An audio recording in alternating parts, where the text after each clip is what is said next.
Should be live now. What's up, everyone? Happy Wednesday. How's everybody doing? Let's see.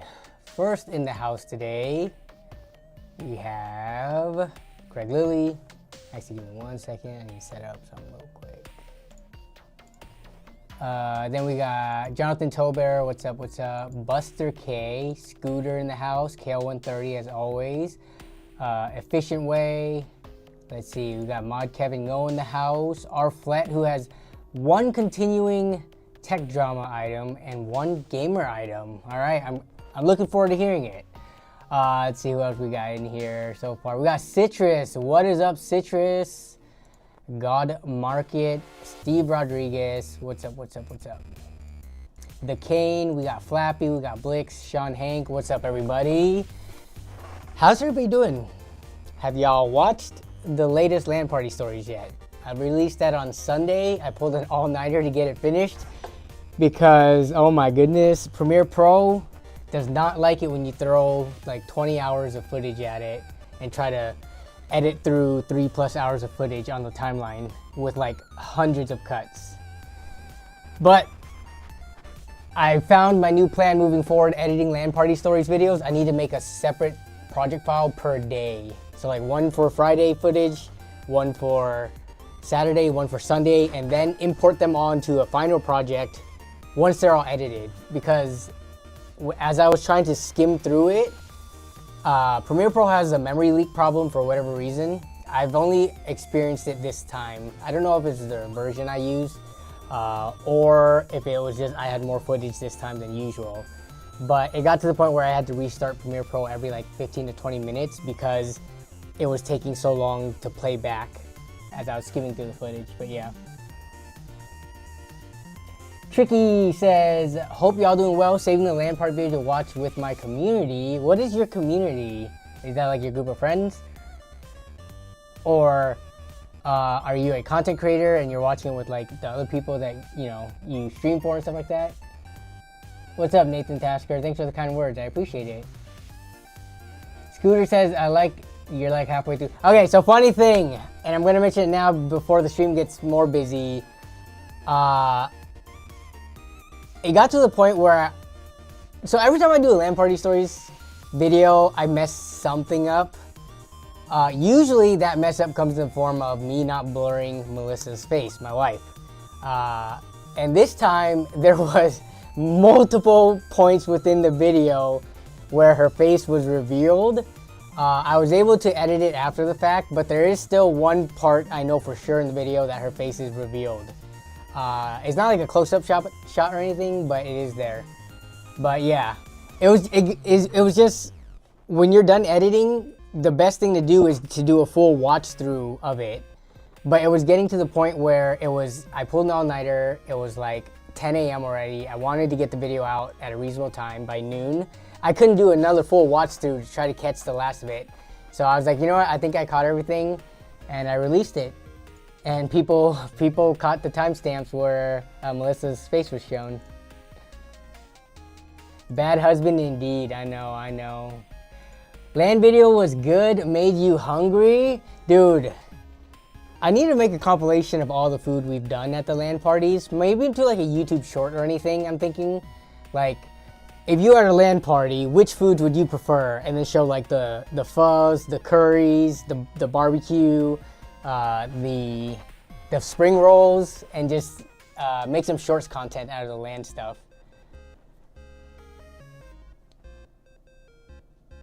What's up, Sensei Snoopy? The Kane says, I have a 5600X and I want 4070 Ti Super. Do you think that will work? Yeah, that'll work. That'll work fine. 70. Yeah, so we'll talk about all the new graphics card releases or upcoming releases, the announcements, APUs, which I am kind of more excited about. I kind of want to get my hands on the APUs. The AM5 APUs specifically. Not so much the re-release AM4, but we can talk all about that once we get into the whole CES announcements and stuff. Also, by the way, if there's anything you want me to look at, like if you've seen like Because I know, so CES is interesting because it's a consumer electronics show which does not necessarily focus on computers as much as something like Computex. Because CES has like TVs, cars, refrigerators, laundry machines. AI is probably going to be a huge talking point throughout the show. But there is some companies, they do have some stuff for computers. So if you guys saw anything from other like news outlets, from other channels, YouTube Shorts content, and you want me to pull it up on the stream, like new cases, I saw like new coolers were being released, stuff like that. Go to the Discord, which the Discord invite link is in the description. So put it into the stream submissions channel. This is the stream submissions channel where you guys can post stuff, just because we can't post links on YouTube chat. It's super strict about it. I wish you guys could post links on YouTube chat, but I guess it is kind of safe to have it in Discord first so that it's not like potentially a malicious link or porn or something like that. But yeah, post it to the stream submissions channel, which you can barely see it right here. And I can pull it up and we can talk about it. So scooters already also, if you have PC Partpicker links, I think we should have time to get to it today. I'll try to get to the links like at the hour mark, if not sooner.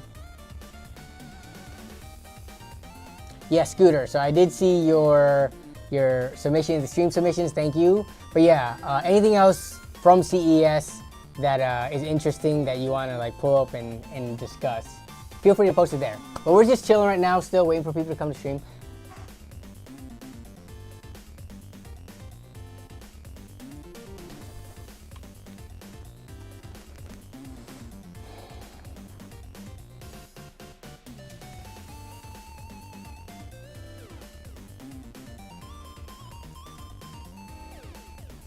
What's APU stand for? Accelerated Processing Unit, which I'm trying to think of. Are Intel processors with integrated graphics considered APUs too? I never really gave this much thought until just right now. Or is that something specifically only AMD uses? Like, I've never heard of Intel CPUs with integrated graphics called accelerated processing units. It's only usually linked with AMD, but let me see if APU accelerated processing unit. Okay, yeah, so it is specifically just from AMD. Yeah, which makes sense. You never hear anyone call Intel processors, which, you know, most of their non-F ones are APUs. What's up, Chris? Are you on the way home from work right now?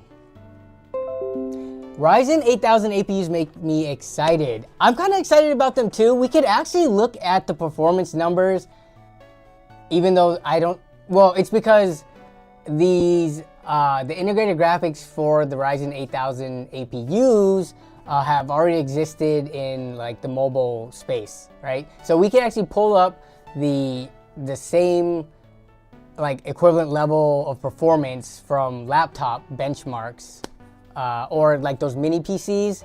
Those have had APUs in them that already use the same like 780M integrated graphics. So we can see if, you know, if you want to look at what the performance levels are, even though it will still be interesting to play with these chips, regardless of us already knowing like the performance level of these.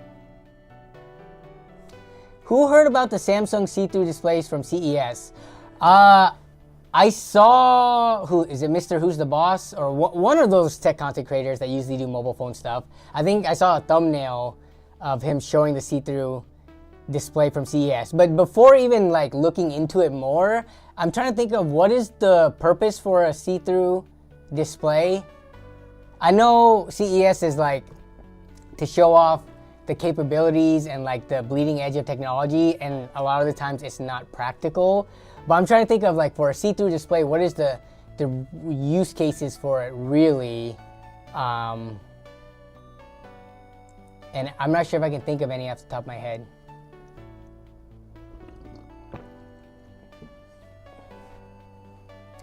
Yo, what's up, Ryan? Death Tech is representing Jawa at CES, right? Meow. Ryan, are you networking and stuff? Getting good contacts and all that stuff out at CES? What's the coolest thing you've seen at CES in person, Ryan? Let me know. Our flat used to go to CES and it was pretty much the same stuff every year. I mean, I guess it depends on what you're interested in. Like, yeah, you could say year after year, like cell phone tech and TV tech, it's not advancing too crazy. You have to look at more like 2, 3, 4 year blocks at a time to like notice more advancements. But I've never gone to CES. I was kind of trying to go this year, but procrastination led to me not booking or planning or trying to get sponsors to go out. But I would like to go to a CES as well as a Computex at some point. If anything, going to these events, like, I think it's half of it is going to see the tech and making content or whatever. The other half is just hanging out with other content creators that are inevitably there. Coolest thing is a massage gaming chair. All right, I gotta look this one up.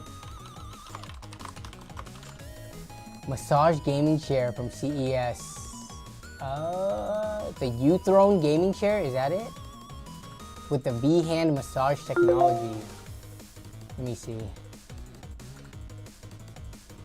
AI boosted gaming and massage chairs. Okay, I have this window open. We'll take a look at it.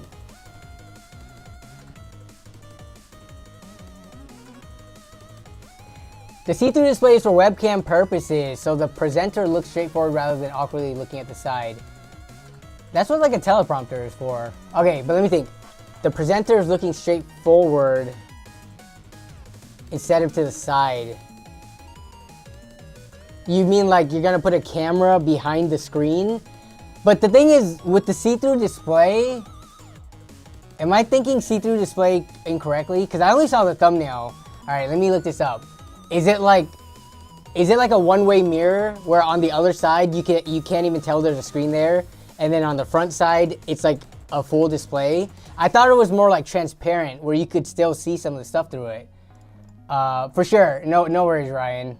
But yeah, the see-through display thing, maybe I need to take a look at this into more detail now that you mention it. If it is like a straight window from the back side and then like a straight screen on the front side or really close to that, then yeah, that's actually pretty cool. Let's see, see-through display CES 2024. Okay, we'll take a look at the video.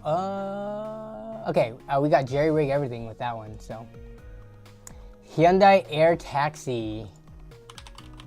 Is that what I think it is?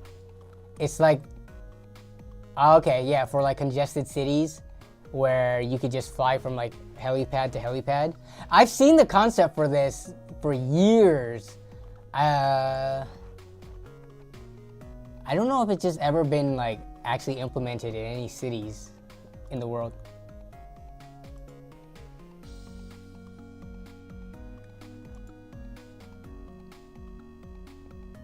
Even Ed Dillinger said, if you see one consumer electronics show, you've seen them all. Yeah, so the reason to go also is just to catch up and hang out with other content creator friends too. Like that is definitely a big portion of it as well. What's up, BH? Are we talking about the prompter? No, we weren't talking about prompter specifically. We were talking about the see-through display from, I guess, LG.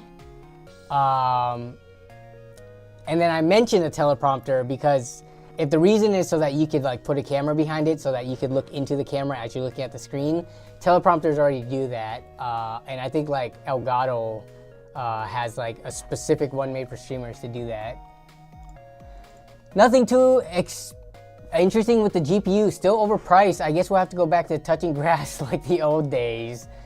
Yeah, well, somewhat. I think it's gonna be interesting to once we look at the new Super lineup, and then AMD has a new announced GPU as well. Just one GPU from what I've seen though. Yeah, so Nvidia's got what, 3 that they're relaunching-ish, whatever you want to call it, refreshes. And then AMD has coming in with one, but they're coming with the APUs and stuff, so.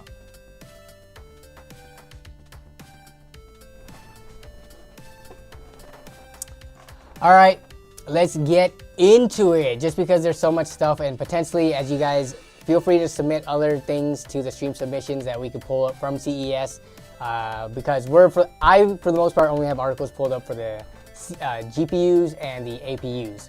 But first off, okay, since last week's stream, Nvidia officially, I mean, we've been hearing rumors, we've been talking about it on streams, multiple streams leading up to this, but it is official. They have announced it. The RTX 40 Super cards are coming, and they are starting with the most expensive is the 4080 Super at $999, which, if you remember from a couple of streams back, I didn't think that they would do the price point at $1,000. I thought it would be $1,100 to $1,200 because they're giving you more performance than the 4080, which was MSRP'd at $1,200, and is still right now, if we try to take a look, if you're trying to buy an RTX 4080 today, even before the announcements leading up to today, they were already around $1,200. So they haven't moved since their announcement over a year ago from their MSRP. I think they probably would have lowered in price had it not been for, you know, the bans in China, as well as the demands in AI and stuff like that, right?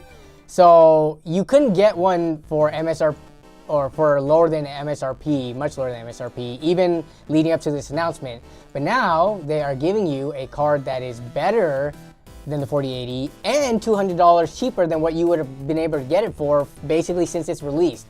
I know it did go on sale. I forgot what sale it was, where it did go on sale for like $1,000. Very briefly though, the 4080 Super pretty much has sat at MSRP for most of its lifetime.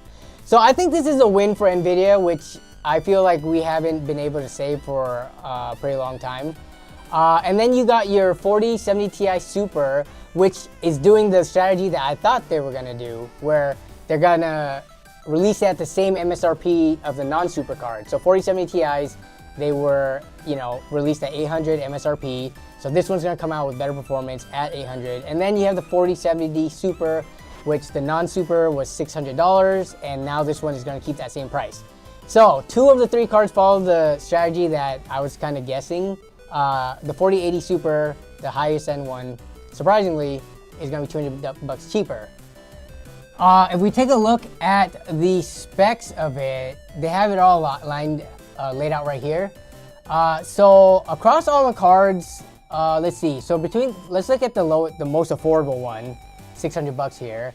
We're getting a decent bump up in CUDA cores. Let's see, 13. That's about like 20-ish% higher. Everything else across the board looks, the base clock gets a little bump, 60 megahertz. Let's see what else we got. Everything else is the same there. But CUDA core bump is pretty nice. 4070 Ti to the Super, let's see, so you're going up about 800 on that, so it's about 10%, about 10% CUDA core bump. The memory bus going up from 192 to 256. Core clock is increasing just a mere 30 megahertz. And then everything else is roughly the same, bandwidth increasing because of the memory bus. And then the 4080 versus 4080 Super. I'm trying to do the math on this real quick. So this is only about a 500-ish CUDA core bump, which on this is about like 6 or 7%. Base clock is increased by 90 megahertz, nothing crazy. You could always already overclock that with most cards out of the box. And then, yeah, that's pretty much it. So, nothing too crazy. I'm curious to see how the direct translation for CUDA core bump is gonna affect it. And I didn't see anything about the tensor cores. So, I guess we're just gonna have to look at the benchmarks once they come out to see, you know, how much better the cards are across the board.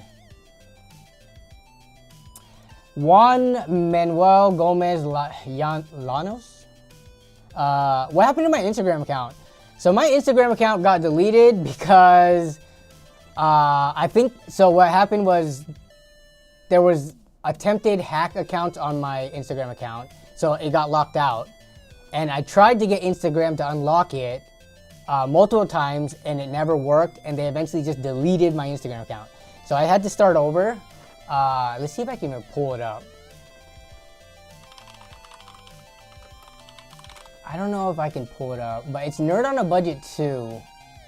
Can I pull up someone's Instagram account? Yeah, so here's my new Instagram account. I don't have much posts on it because I've kind of lost the will to post on Instagram after they just deleted my account with zero customer service to attempt to bring it back. But who knows, maybe I'll start posting more short form content here eventually. But this is my official account. Unfortunately, Nerd on a Budget with no 2, it just doesn't exist anymore. Like if you look it up, like it's just not available. They deleted it from the face of the internet. That was like years of me posting on there. I didn't post, you know, a ton, but it still had stuff from 2016 that I posted that they got rid of it. So it kind of sucked.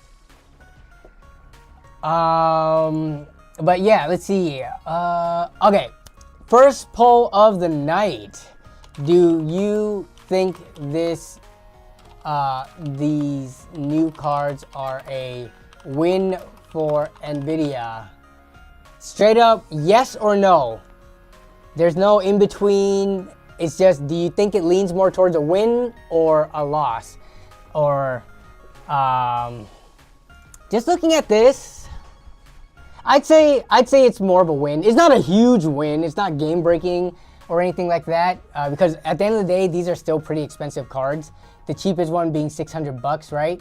I don't know about you guys, but I think $600 is a lot of money to spend on a single component when there are plenty of other, you know, alternatives for less than that that could still give you a good gaming experience. But just given that they did not increase the price on anything, I think that gives it a slight win. And I think that 4080 Super at $1,000, assuming it's going to be readily available in stock, I don't know, man. If people start buying these up and start sending them to China and there's like a shortage on these and then the prices go up from third-party sellers, then it's not going to be as big of a win. But as of right now, I think the prices announced, I think it's more of a win than it is a loss. Yeah, slight win is a good way to put it. For us, not so much. Yeah. Of course, we're always going to want things to be cheaper. But unfortunately, the companies aren't our friends.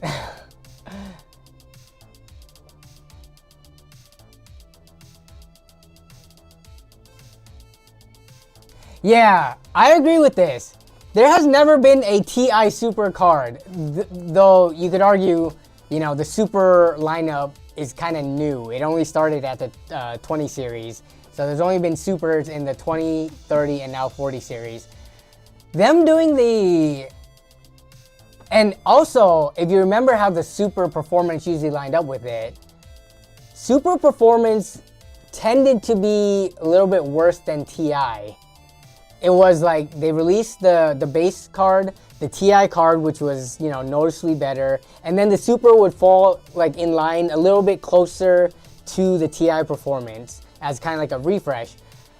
The fact that this is a Super TI, I mean, it makes sense. It's gonna be better than the 4070 Ti. If they made a 4070 Super, it would have been worse than the 4070 Ti. So the naming makes sense. It just seems like too many things added on to the end of a card. Yes, there was a 1660 Super as well as a 1660 Ti and a 1660 base. The Ti was better than the Super. Same with the 2080 Ti being better than the 2080 Super. That was the general trend of things. A win by 50, just a 1% margin on the win. Just barely tilting it in its favor in the win. Let's see, what else we got?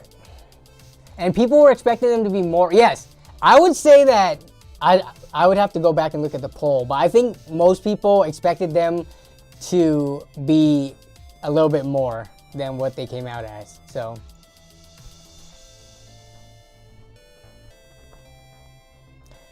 I just bought a 4070 a week back. I took an L. How much did you spend on it though? Because 4070s kind of came down in price. So it's not, the 4070 Super is gonna come out at $599. If you got yours for like $500, even maybe $550, it's not a complete L. But if you got it at $599, then yeah, you almost could have got a better card. 1 week ago, is that still within return window?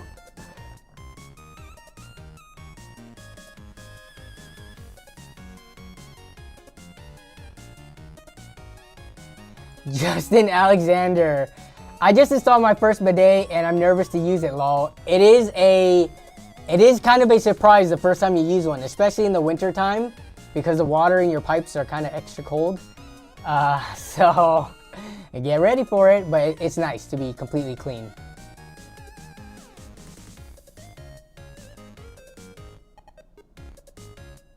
Thoughts on the Intel GPU? You talking about the one that I'm using currently, or Intel did not announce a new GPU, did they? Let me see.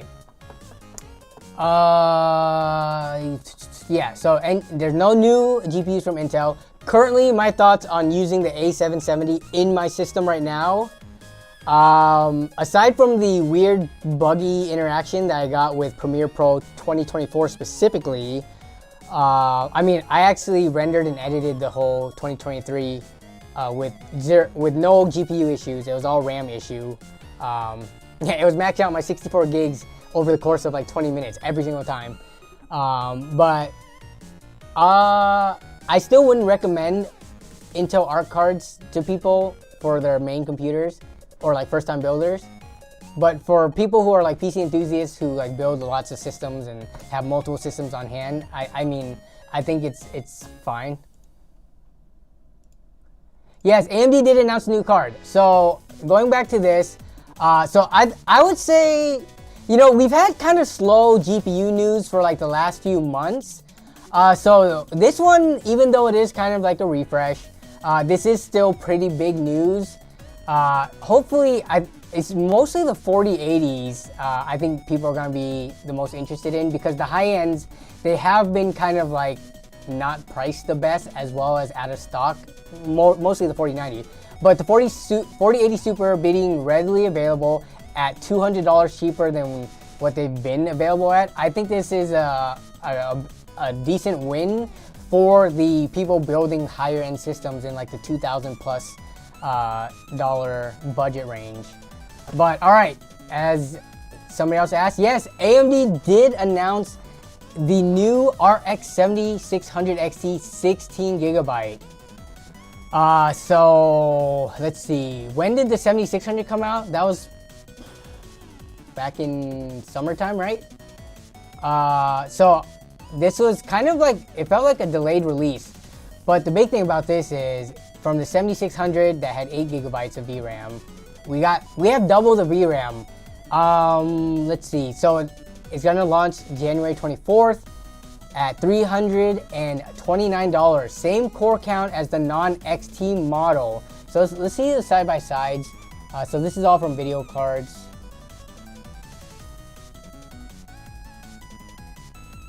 Somebody wants my 4070 Ti for their 7900 XT. Gonna take that little bump and skip the Ti Super for now. Any thoughts? 7900 XT, they're about the same cost for both cards. Well, I mean, this Ti is gonna go down in price now, but 7900 XT, those have been around $800 for a while. Yeah, even less.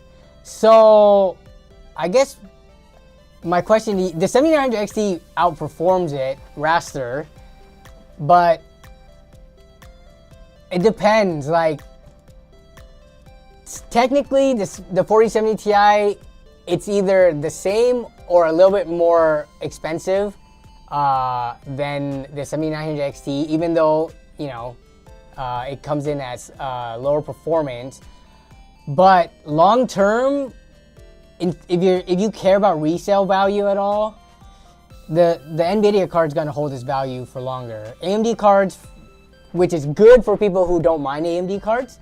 AMD cards taking a huge price hit, like just, you know, a year or 2, 3 years after their release. It's great for budget gamers, but as like the reseller, you don't make as much of your money back. So that's one thing to consider. Between the two cards, honestly, I'm pretty split. I don't think I would like heavily recommend you to do that swap. You already have the 4070 Ti. If it works well for you, you are the original owner of the card, I'm assuming. I don't know, there's something to be said about that versus getting a card that you don't know how the person treated the card in a straight trade.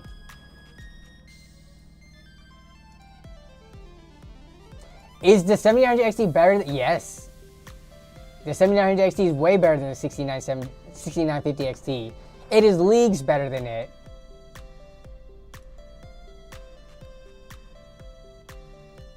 Brian Switzer, I plan on getting my ARC A770 again and use it for some time. The limited edition version or a different one?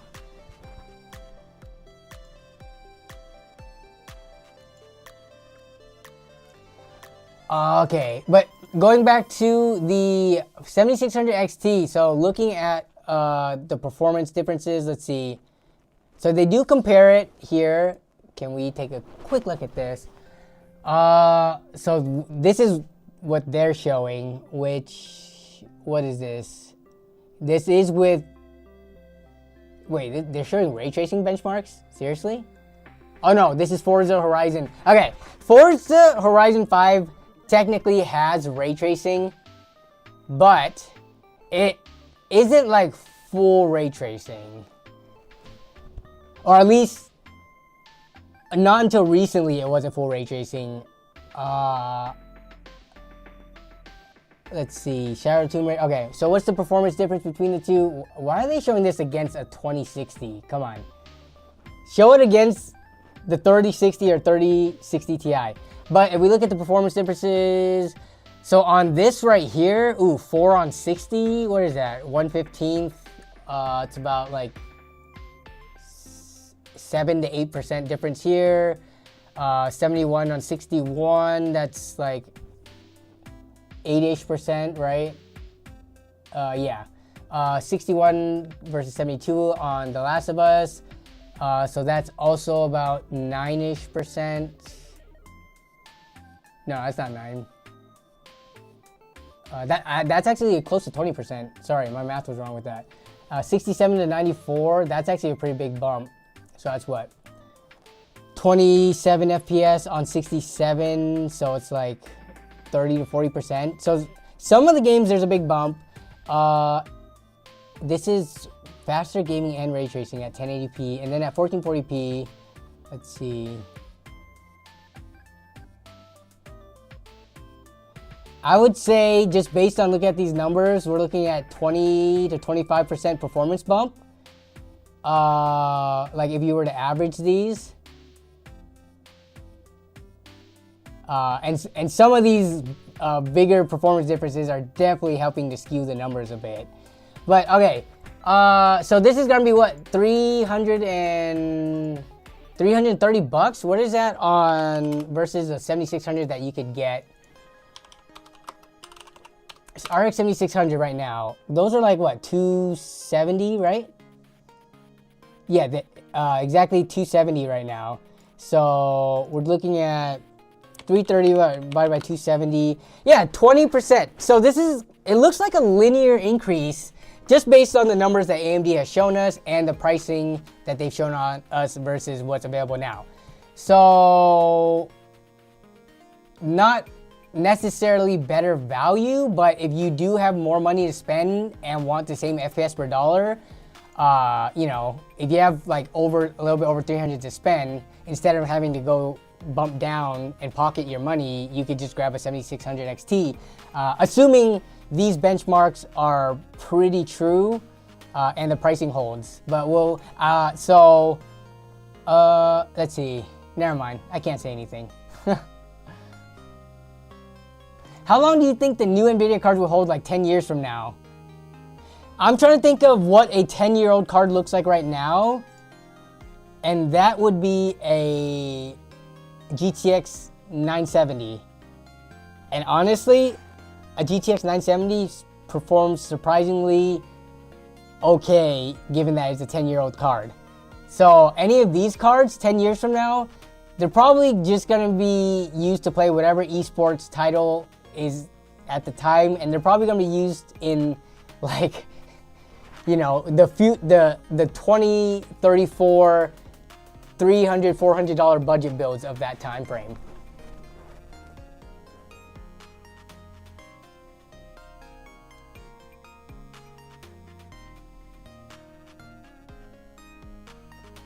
Is anyone else interested in MSI Pro cards? Been needing a new cheese grater / butt scratcher. Wait. The new MSI Pro graphics cards? What are we talking about here? What are we looking at? MSI Pro. Do they look like a cheese grater?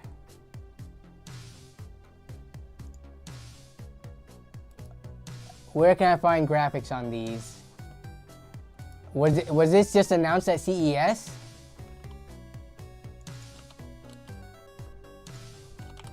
What is this cheese grater? I'm guessing you're talking about the backplate, which none of these photos are showing. It was just announced. MSI versions of the Founders cards. Okay. MSI built its own Founders edition for RTX. Okay. Oh, hey. Let's take a look at this. Huh.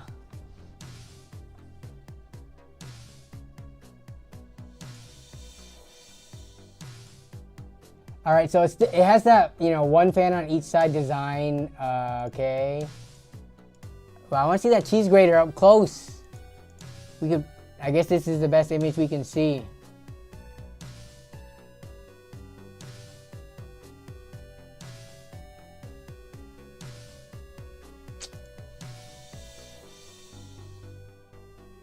I don't know about this, man. I don't know if I'm a fan of this, to be honest.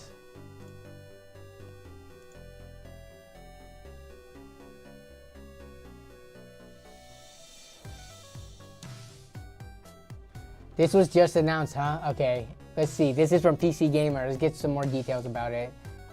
They say imitation is the sincerest form of flattery, which means MSI must really like Nvidia's Founders Edition design. It's taking this core concept of the RTX 30 and 40 series Founders Edition cards, the push-pull fan concept, and reimagine it with its own RTX 4080 Super 16 gig Expert. That's the name of it. It's called the Expert.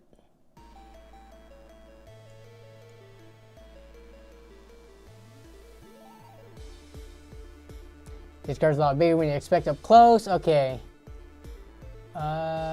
Yeah, I don't know. Also, wait, what is this sitting on? That's just like an RGB stand. Okay, yeah, that's just an RGB stand. That's not like backside LEDs closer to the motherboard. What's up, Hazard Me? What's up, T808? What's up? Thanks for the water reminder, Kevin.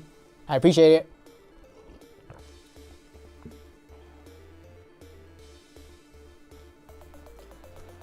Oh, this is a good point regarding the whole what, you know, these cards will look like in 10 years.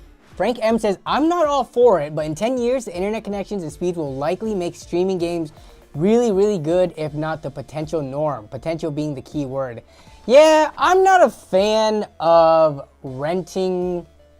essentially renting other computers to stream, to play. Unless, I don't know what kind of model they would have to like implement, but something about like if internet goes down, I could still use my computer for stuff and not have to rely on another computer that I need internet to get to. And also just being able to, I guess you will always need some kind of device to use the, you know, whatever game you're streaming from, whatever PC farm that it's streaming from, right? So you will still always need some kind of device. You'll just be hopefully buying a cheaper one, like a $300 laptop or, you know, budget PC to be able to stream the equivalent of a like $3,000 system. Even if they fix all like the lag and latency issues and stuff like that, I don't know. How cheap could they get that? One thing about me is I hate that, like, renting. Like, the idea of leasing a car, when I hear about people leasing cars, I know in some cases it makes sense. Like, if you move to a different city temporarily and you just need a car, leasing makes more sense than buying because you have to go through the hassle of reselling and stuff like that. That's fine. But I know people who lease cars, even though that's all they do. They just lease cars, which is essentially paying into something and then eventually returning it. I know there are some plans where you could eventually buy out the car, but I'm talking about just from a pure rental standpoint. You're putting money into something that you will never eventually own one day, which to me feels like such a money sink. What up, Demon Mate? Long time no see. How you doing? Hope you had a good new year and holiday season.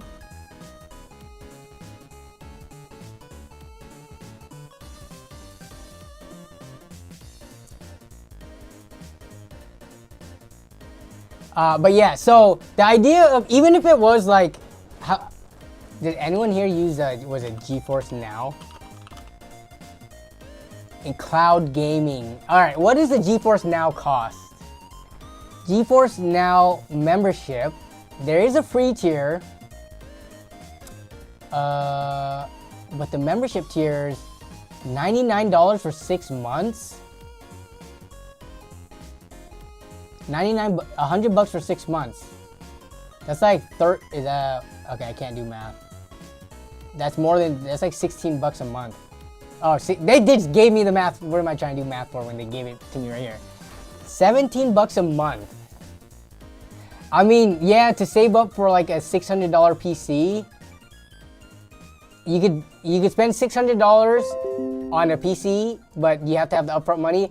Or you can get, how many months is it? So 600 times, you can get 3 years worth of GeForce Now, but you still have to have some kind of computer to run this and a good internet speed. I don't know, to me, but you do get a 4080 rig. 8-hour session length. Wait, what? There's a limit? I know 8 hours a day is a lot of gaming, but yo, sometimes you might want to, okay, let me see.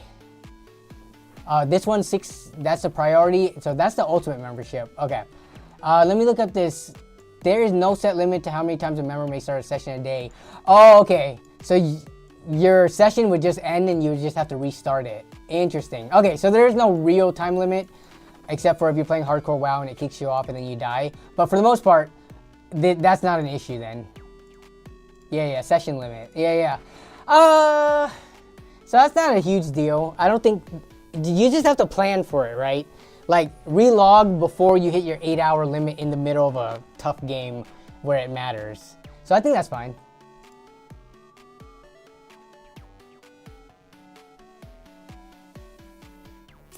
$200 a year. How much does a gaming PC devalue over time to have that tier performance of a GeForce? It's different. Yeah, I don't know though. What kind of a gaming experience would you... Am I gonna have to like drop money on this to check this out? Because the argument is you are getting a rig with a 4080 in it, but playing through a typical person in America's internet on your $300 laptop that you bought just to play GeForce Now games, how much is this gonna feel like a 4080 system that you're gaming on? With, you know, lag, latency, your display. I guess display is on you, right? It just feels weird to have like a 4K monitor and then be using GeForce Now. I don't know, that seems a little bit counterproductive. But would you, okay. Has anyone used GeForce Now? I'm curious. How does playing on their 4080 rig through cloud gaming feel compared to playing on like a $800 rig with like a 6700 XT and an i5 in it? I feel like it's just less hassle to have your own PC.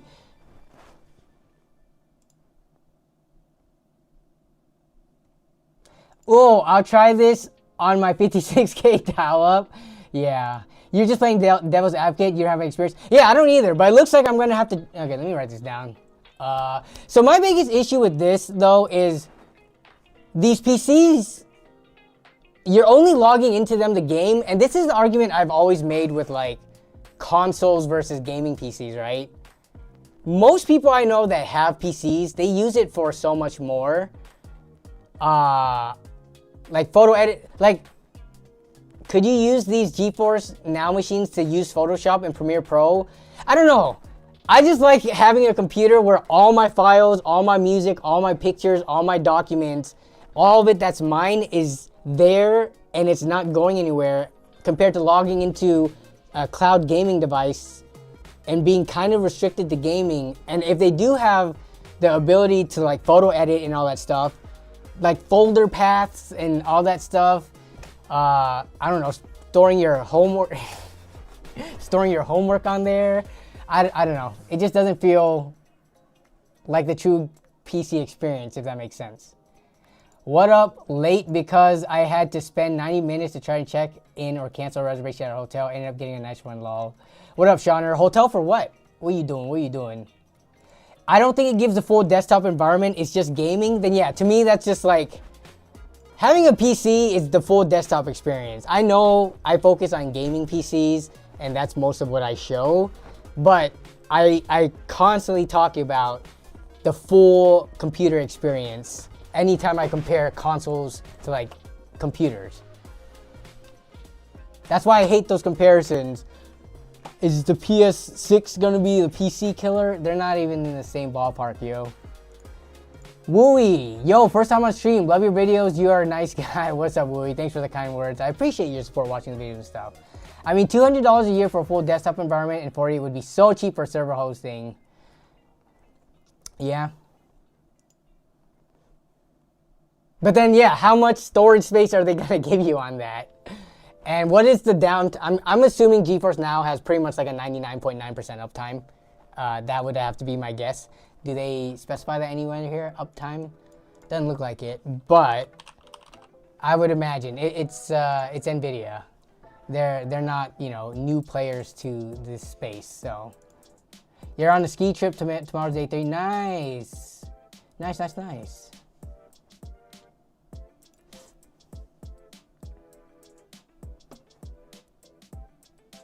Do I think a 6800 XT would be a good purchase and worth upgrading from your GTX 1080? Yeah. Not a 1080 Ti? Yes. Great purchase. Though, how much are those going for? Why not just get the 7800 XT? If they're going for the same price, if they're like $100 difference, then yeah, but if they're close enough, why not? Yeah, so this is 500 bucks. 6800 XT, you can get open box ones, but assuming brand new, they're up 500 bucks. The 7800 XTs cost, they're supposed to cost that much, but let's see if pricing went up. Yeah, you could get a Power Color Fighter, and you can get the Pulse one for 520. Unless you found like a good deal or a coupon that gets the price down a bit, just get the 7800 XT with the game. Let me go back to the 6800 real quick. Yeah, none of these have coupon codes that like bring it down like 20 or 30 bucks or anything. So just get the 7800 XT over the 6800 XT. Unless, I do forget sometimes that people who live in countries outside the US, their market is just so different. Like you would see a larger price gap between these two cards. But if you're in the US or maybe I would imagine Canada too, like North America, 7800 XT and 6800 XT prices are like close enough. Just get the 7800 XT. Though yes, I do agree, 6700 XT is still kind of the GOAT for like, you know, sub $1,000 builds. These are $330 right now for the Sapphire Pulse model too.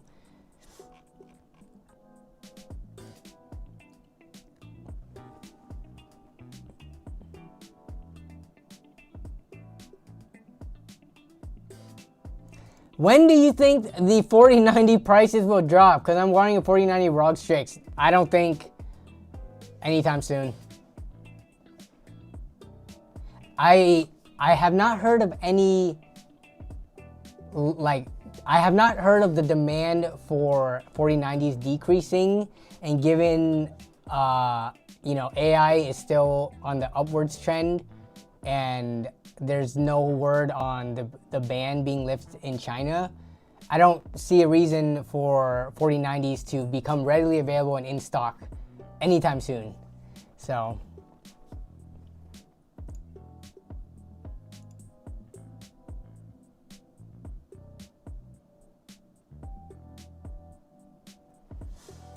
okay, let's see. Oh, we're already 50 minutes in the stream. So we talked about Nvidia cards, we talked about AMD cards. Let's talk about some CPUs real quick. And let me check real quick though. Did anyone submit stuff?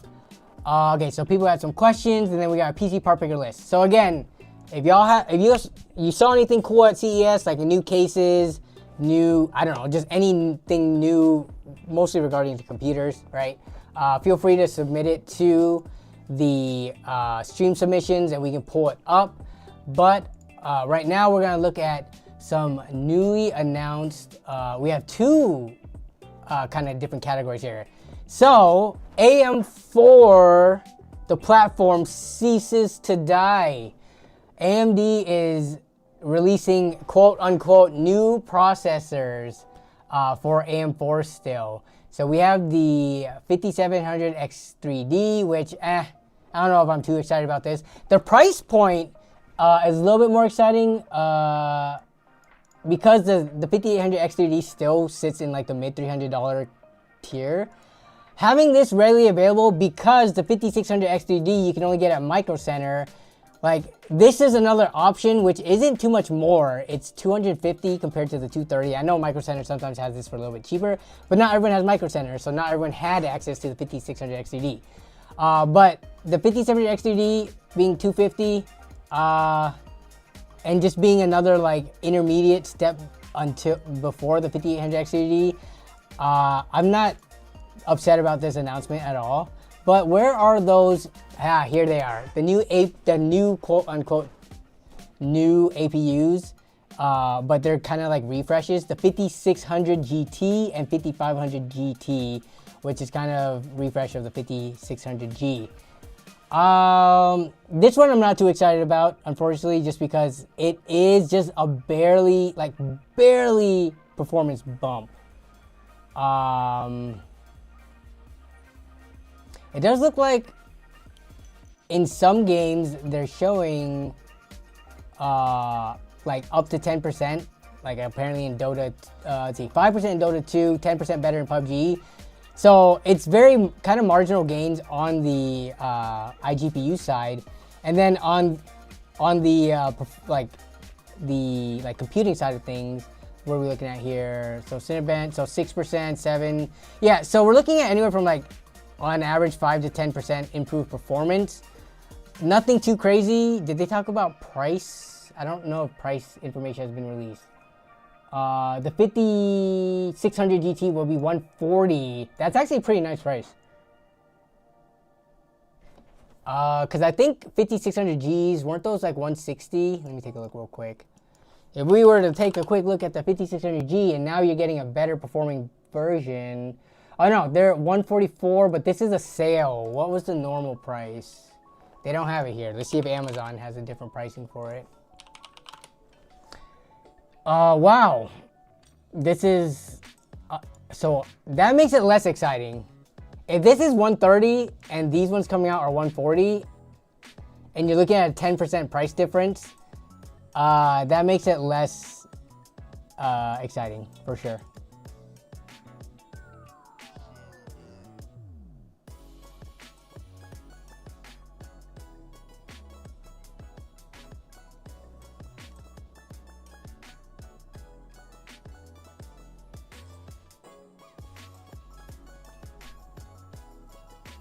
$5,600G is a straight up G, know what I mean?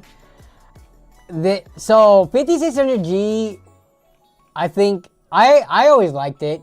Just the fact that you got that, you know, it got you onto a newer platform, even if you didn't have all the money to buy a graphics card. And it got you into playing esports games to the point, until you could save up another few $100s to throw in like a dedicated card.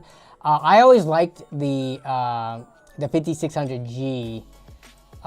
It is starting to get old now, so this refresh on something that's starting to feel a little bit old and limited in performance is not as exciting as nope, that's the chair. Where is it? What the heck? I thought I had it up. Where's the 8000 series article that I had up? Let me see if I can find it. As the AM5 APUs being released. Ah, here it is. AMD launches Ryzen 8000G Phoenix APUs. Brings AI to desktop PC, reviews Zen 4C clocks for the first time.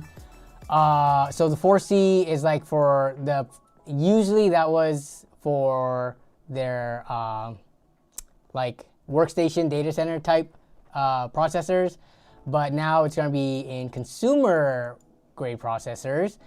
And if we look at the specs of this, so here are the new AM5 APUs. So this is pretty exciting because we're kind of seeing the same story as we did with AM4, where for whatever reason, if you don't have enough money, I don't know how many people are going to fall in this category, because if you are buying an AM5 system, just given the extra cost of how much AM5 processors, motherboards, and like DDR5 RAM costs, I don't know how many people are spending that kind of money and don't have enough for a graphics card. But if you are in that camp, you will now get RDNA 3 integrated graphics with these mobile graphics. Now, I haven't looked a ton into these because when they were in laptops, I kind of didn't care as much. But now that we can get them in a desktop, depending on how much these cost, I don't know. Some of these might be pretty cool. So let's take a look at YouTube real quick. And let me see if I can find a price on it. So did they give pricing information? Here we go. So 8700G, it's going to be 330. What's the cheapest one going to be? Cheapest one is going to be 230. What about the 8300G? That's not on this list. Here it is. Wait, OEM only? Oh no. I feel like that's a big mistake. The people who will want integrated graphics with less money to spend are the types of people who are gonna buy like the lower end chips. Also, God, this naming convention. Ryzen 5 8300G, that throws me off so much. Like, we're so used to the 3 being synonymous with Ryzen 3. So this throws me off, but this is, let's see. I'm curious if that 2600 versus 2900, but the 8700G has the most compute units, 86. So actually, I'm curious to look at this benchmark, because if you look at just how many compute units they have, regardless of their frequency, and if performance scales with it, like going from 8 to 12, that's huge. That's 50%. And going from 4 to 8, that's double. So let me pull up some benchmarks of these integrated graphics real quick, just because I'm not super familiar with like their performance. So 780M versus 760 and 740. 760M versus 740M. So let's see if there's any benchmarkers who have tested these. We got Hubwood, okay.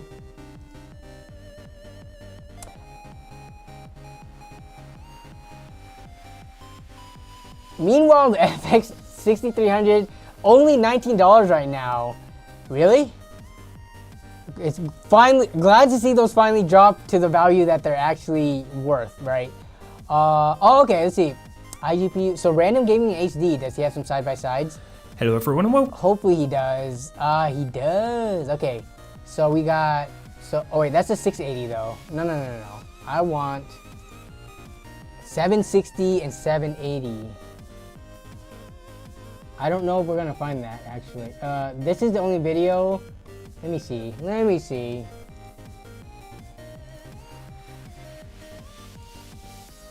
Okay, I think I could trust this. Yeah, so they used laptops to compare. Okay. The only issue is that, let me see. Let me look at the Ryzen 9, Ryzen 5. Yeah, so hopefully, for the most part, this should be GPU bottleneck just because these mobile graphics is like far weaker than the CPU most of the time. And yeah, they deactivated the dedicated cards for the testing. Okay, so I think this looks like a legit source. Okay, so 780 versus 760, so it's 28%, not the 50%, so 29%. And what are we looking at here? These are all 1080p. Like, this is a high preset from integrated graphics. I think, to me, this is pretty impressive. I know some of y'all who play 1440p Ultra or 4K Ultra and stuff, it's not going to be as exciting, but you got to consider there's no dedicated graphics here, and you're playing a modern title that's pretty graphics intensive. They are using FSR, but I mean, it's not like we're stumbling along at like 20 to 30 FPS here. I think like APUs and just modern integrated graphics is one of the things that I get the most excited about, because people can start buying into those instead of spending like 40 or bucks or something on, let's say, an RX 580 with similar performance.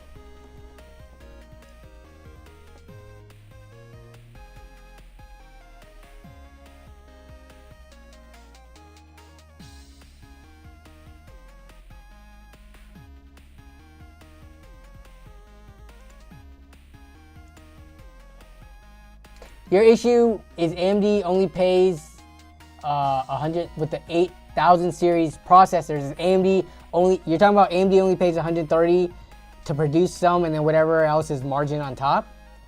That's what you're saying? The issue is that they are profiting too much per chip sold. Here's God of War at medium, FSR again, but still, I mean, God of War is playable at 40-ish. Yeah, but you can't just look at the raw cost of materials and production costs.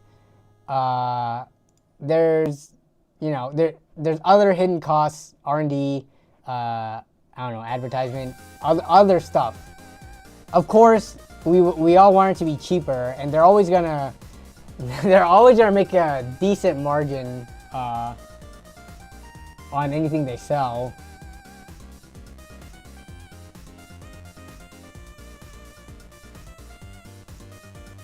Here's Forza Horizon. Yeah, so let's see. I think the nice thing about the desktop variants, and I don't know about on the laptop side, but it's not as easy to. On the desktop side, you should be able to overclock these APUs a little bit more too. So I'm thinking that the desktop versions are going to be a little bit stronger, just like, you know, maybe you can get like 5% more performance than what we're seeing here on the laptops. But, yeah, I don't think this is bad at all. All these games are running on pretty much like medium to high settings and are getting very playable numbers.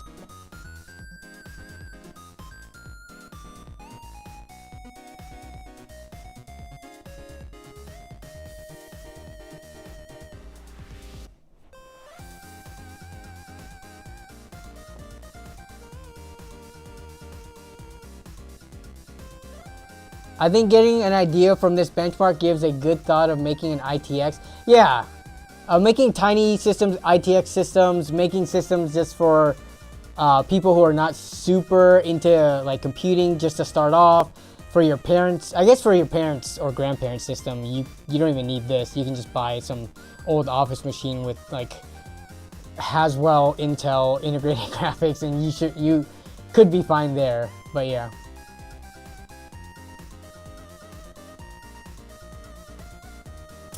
Okay, let's see. So here, let me go back to this and just finish this off though. Where is the article? All right, so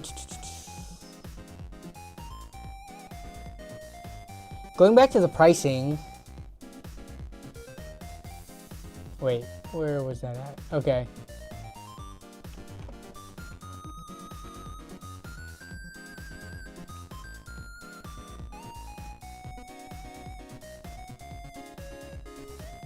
No, pricing, oh yeah, there it is.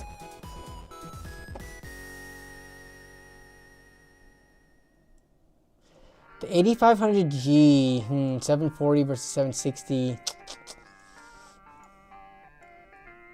But it's about a $50 price difference, and then from here to here is a $100 price difference.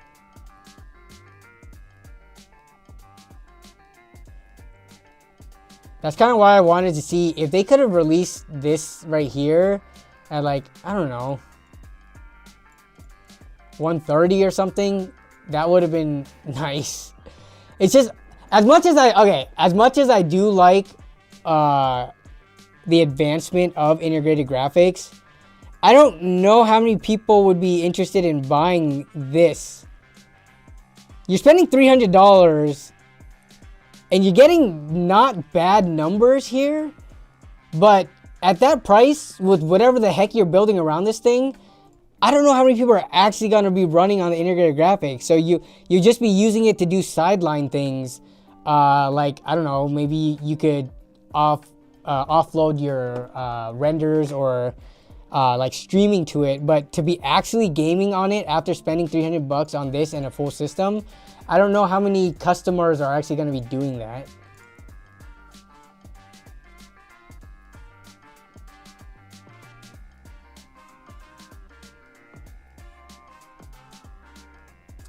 Foxtail Fire Official says, I have an RTX 2060 and I'm currently being bottlenecked by my FX 6300.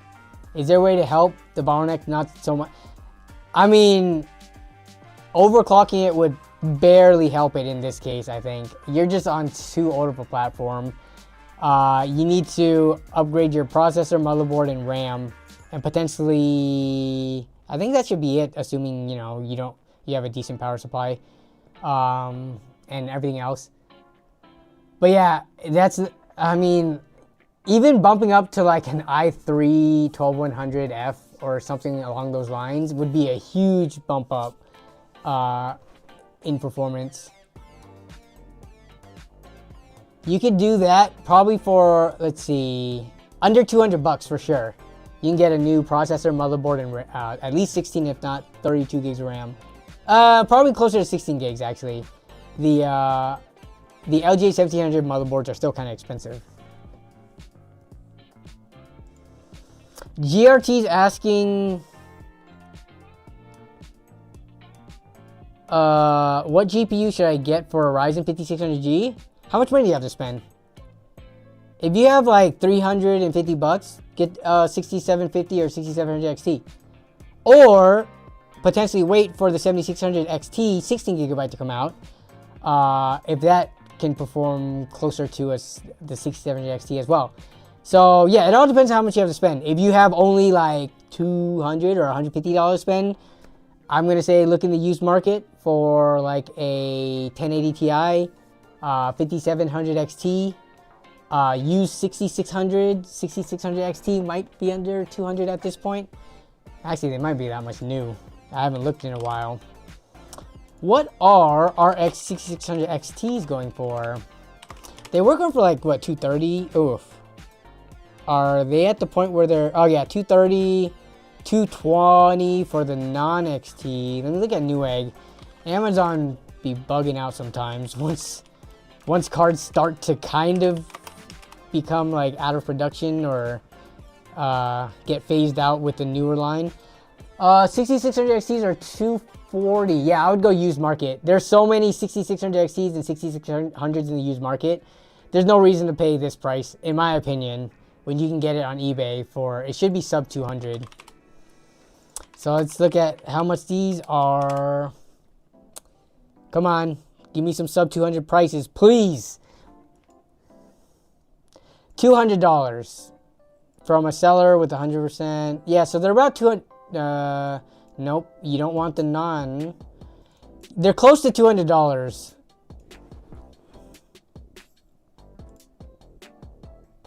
Man, how have these not dropped more in price? I mean, they're very good cards, so I guess that's why people realize like they're kind of holding their value. How much is 6600? You can get these for 160. So yeah, if you're on more of a budget, grab something like this.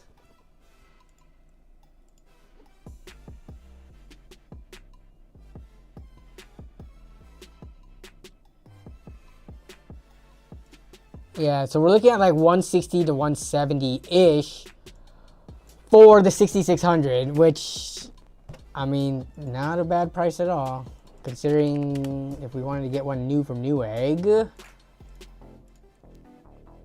We are looking at 200 bucks for a Yeston one. So yeah, if you want to save like 20-ish%,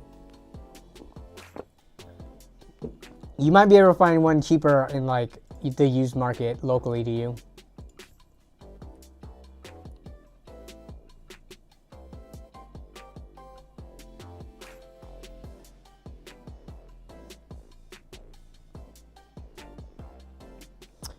All right, we are past an hour in the stream. Let's see. In terms of, okay, CES, let's see what DevTech was talking about. Where's that chair? Where's that chair? Here we go. Oh, I would assume this is the chair that he was talking about. This was the only massaging chair I could find in terms of ridiculous, to me anyways, tech at CES. That is using AI to improve its products. Okay, AI and a massaging chair. Gaming and massage chairs. How much are these things? It's using AI to learn with data-driven insights to make these new products better. Okay, what the heck that means? Is the ULove 3 well-being chair, the U-Throne V gaming massage chair, and a DIY massage chair. Okay. And they got an app that plays into it. Is it me or is all this sounding very gimmicky so far? Ain't no way they made a banana chairs. Yeah, we'll see. All right. The ULove 3. Dude, this sounds like a sex chair. I'm like, what? Well-being chair doesn't have the most fortunate name. It's a mouthful. Still, it does seem like an interesting product. The chair has been designed by, what is this company? Pininfarina? Pininfarina. A well-known Italian company that's been in the business since 1930, okay? They've been around. Generates an AI stress analysis that uses it measures body tension scores using biosensors with electro. Okay, how much is this thing? The thing about this is some of this is like pseudoscience.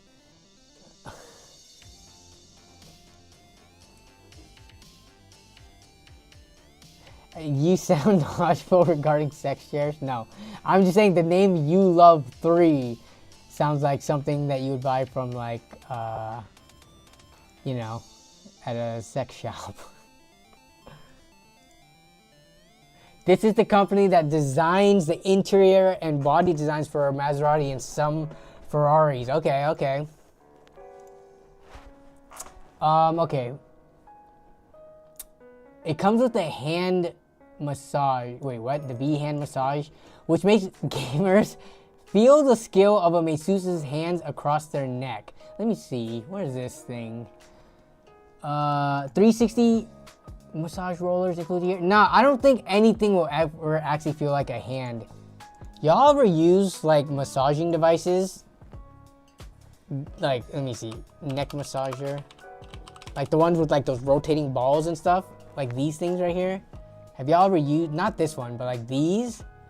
These things are not comfortable. These do not feel like hands. These hard heating balls on your neck. Like you're supposed to apply pressure too. It feels like rolling on like a tennis ball or something. It does not feel good. I mean, I know hand massages don't always feel good either, but I think a hand feels better than this. But anyways, I don't know, man. Any massage chair I've ever sat in, you know those ones at the airport, right? So my skepticism comes from my experience using any type of these chairs that has these little leg slots and stuff. They kind of suck.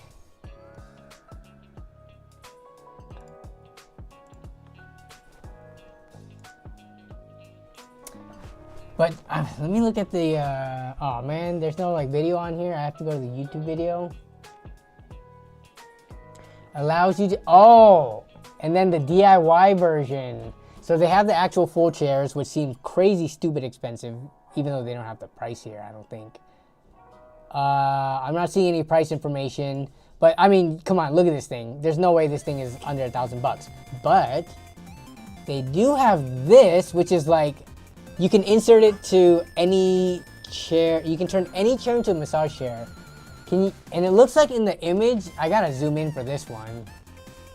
In the image, if you look right here, you could turn a rolling computer chair also into a massage chair. I don't know though, man.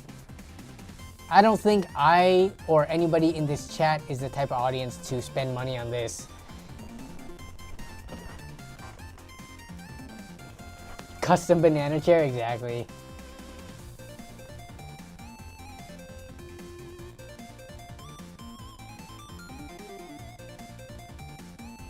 Maybe yeah, like we have a massage gun, but I don't know. Yeah, massage chair. I'm sure there's a market for it. It's just not me.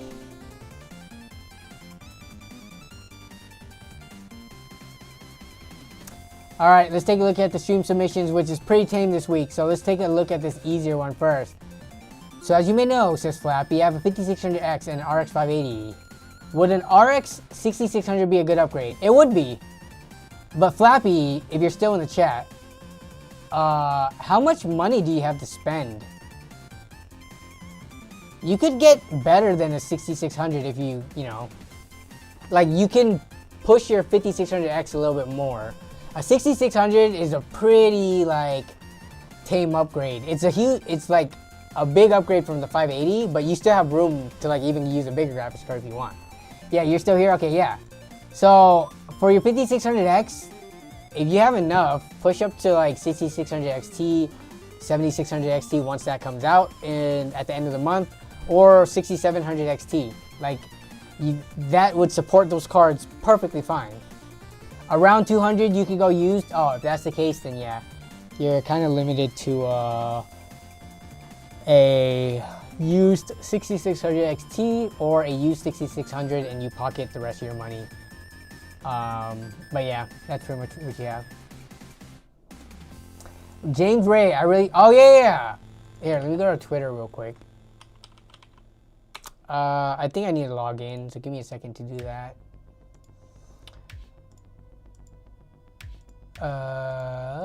And I'm gonna have to do my two-factor authentication to make sure nobody is trying to hack my Twitter account like they did with my Instagram account. Authenticator.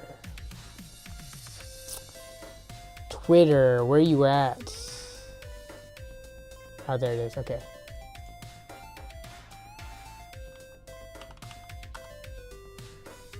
All right, I'm in Twitter now, which, here, let me change my profile. Let's see, settings, display, go dark mode, green.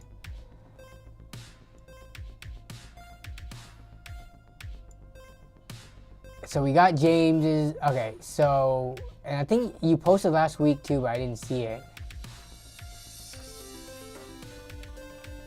But dude, this is why I stopped using Twitter, man. Like, bot accounts freaking just liking posts from like years ago. Why are they trying to show me Andrew Tate? Dude, I don't care about Andrew Tate. Why is this in my like notifications? Why is it notifying me in my feed? Even if I do see less often, I do that so much on Twitter. It's still like all these bot accounts, these like, I don't know, fake, what's it called? OnlyFans people, like, dude, Twitter fucking sucks now.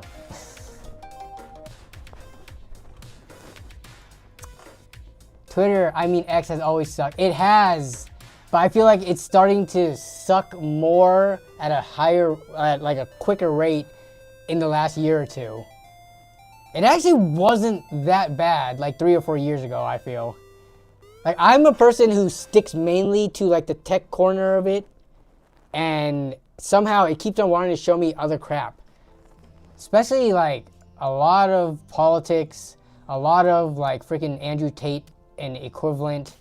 What do you even call them? I would call them a grifter, but yeah. All right, but we got this. So here, just figuring out this. Okay, speakers. You're mounting speakers onto it too? Oh man, they're like the cannons. Either that or like the propulsion system. Okay, and here's the update. And you got yourself a tank. Oh my goodness. All right, let's take a look at this picture. We've got some kind of like a mixer there, and then a actual disk drive. Looks like a DVD. Is that RW rewrite? Like, so it's like a disc burner and player, DVD rewritable. And is that Blu-ray on the left here? I can't really see that sign that well. But you got yourself. Are you gonna paint these? Because their colors aren't really matching right now, but they do have the unique like vehicle aesthetic to them. Yeah. Okay. Yeah.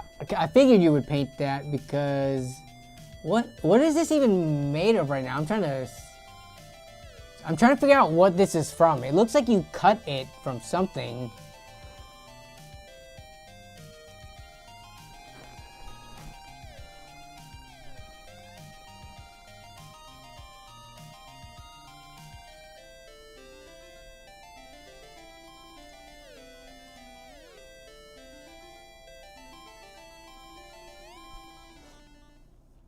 Thanks for the update. And then also, James, can you remind me, are you not able to join the Discord because of the phone number thingy? The phone verification that I employed? It's gonna be a whole theme. The tank is the base from a 90s toy robot, the Rad 1. Oh, okay. Gotcha. I like the mixer sticking out here with a tiny little stub of what would normally be like the cannon. Discord just won't let you recover it? Dang, okay, gotcha. No worries, we could always pop into Twitter for stuff like this. It's got a drink holder in the back too? How big of cups and flasks and stuff can it fit there?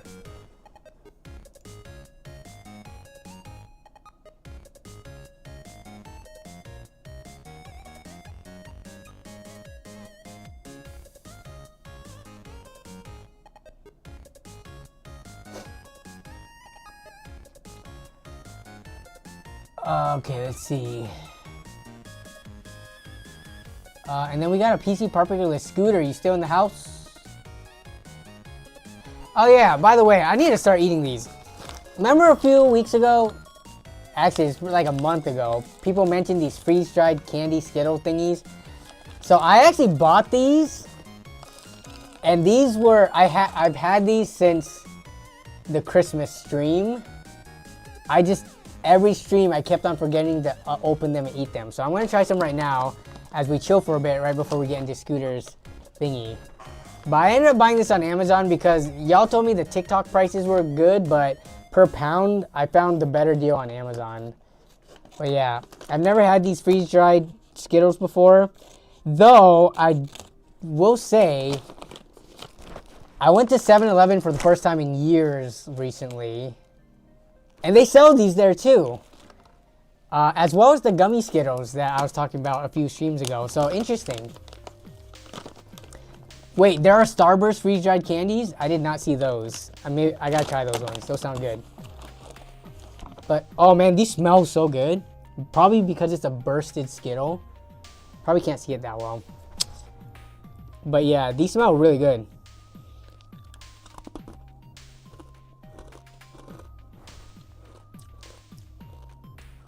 Very interesting texture. It like flakes and disintegrates in your mouth.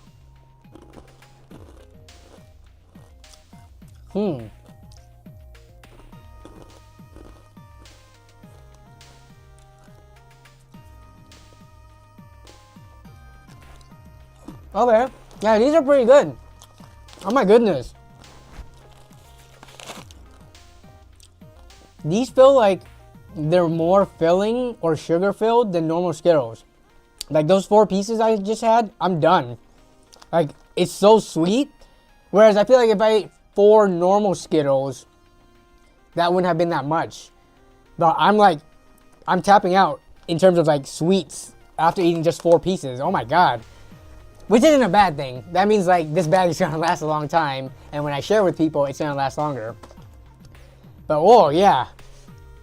I don't know if something happens with like the sugar or something when it's freeze-dried like that, but it tasted much sweeter. I don't know if they added sugar to this. I wouldn't think so. But very interesting. Okay, I'll have one more. Actually, apparently it's 2 more because it's like a piece that stuck to another one.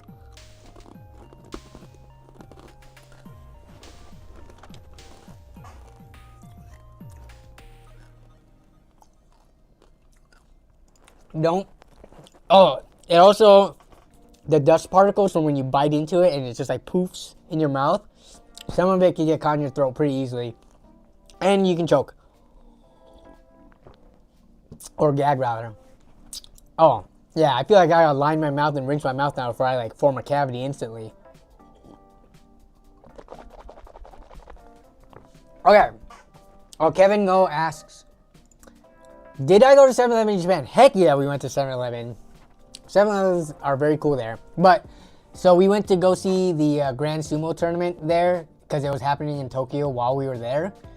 And to buy the tickets, pretty much the most popular way to do that was to buy them from 7-Elevens. So we had to, we put in the order and then pick them up at the 7-Eleven. So, yeah. 7-Elevens, going to 7-Elevens in different countries is always an interesting experience. Which I guess I've only gotten to the ones in Thailand and Japan. Vietnam, I don't recall going to 7-Elevens or if they have 7-Elevens in Vietnam. But, okay. So we're looking at this PC Partpicker build, which Scooter says, you're building a PC for a friend. His budget is 4,500 Canadian before tax, which is about 30, let's just say 3,500 USD, plus small other items, who mostly uses it for playing Minecraft.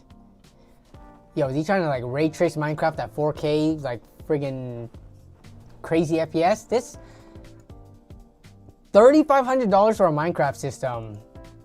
So I'm gonna admit, I don't play Minecraft myself and I never benchmark it, but how difficult can Minecraft get to run? Because it can run on potato PCs decently well, but let me do, before I even look through this PC Partpicker list, I gotta say 4K Minecraft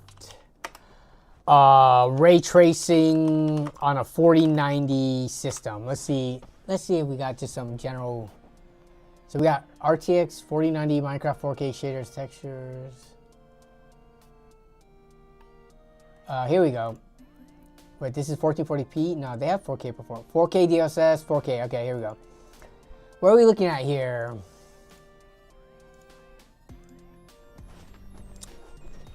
All right. We are looking at, so this is with ray tracing. They've got a 5800 XT3 and a 4090. They're looking at 60 FPS-ish, a little bit under 60 FPS, like mid to high 50s. It's pretty much using the entire 4090 up. Okay, I see.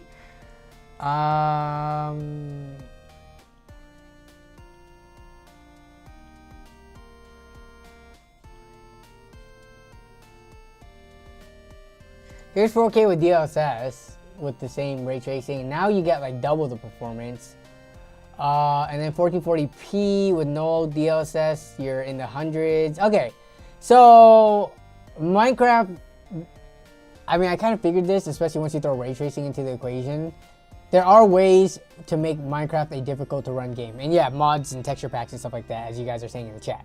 So, if that's the case, see, if they're primarily using it to play Minecraft and you're assuming they want the highest FPS at the craziest settings and mods, it's pretty much gonna be get the almost the best graphics card you can. Maybe not the 4090 because it's so expensive now. But let's take a look at the system.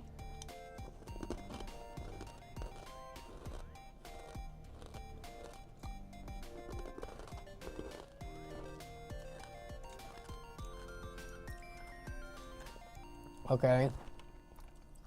12700K system. Okay. What is this total coming in at? Oh wait, what? Oh yeah, this is Canadian. So we're just gonna, that's 4,500. So you are coming in right at the budget range. But let's take a look at this list. So then you also added some of these things on it, or so, like peripherals. So we're gonna ignore some of this stuff, which, yeah, you added the monitor in here. Like with all the peripherals and stuff, this looks like it's, let's see, 4, 5, almost 6. 6 was 21. So it's like $800 to $900-ish Canadian in peripherals, okay? Yeah. But just look at the build overall. I'm just gonna see if anything doesn't look like it pairs well. And you are going for, with like, I'm guessing they care about aesthetics, given that you're going with Lee and Lee fans, like, and not even just like any Lee and Lee fans. You're going with the Unifans, which for a 3-pack costs 114 Canadian. So it looks like aesthetics is part of the equation. It's not like just build the most highest performing sleeper build or whatever. Yeah, he likes RGB's aesthetics a lot. Okay, so that means I can't really touch things like the Unifan, because if that's the, you know, that octagonal geometric design that they like, that's just what they like. So, okay. So yeah, parts wise, you put in a 4080, which my first thought, given the news as of recent, is your friend willing to wait for a 4080 Super at potentially a lower price? Wait, let me see the translation of this. 1650 Canadian, 1650 CAD to USD, 1200. Okay, so that's the same price as what they're kind of going for in the US. So once the 4080 Super comes out, and it's gonna be cheaper and better than this one, that would be like, I think, a no-brainer, if time permitting, right? If he's willing to wait for when they drop. What's up, Howie TV? How you doing? Everything is good.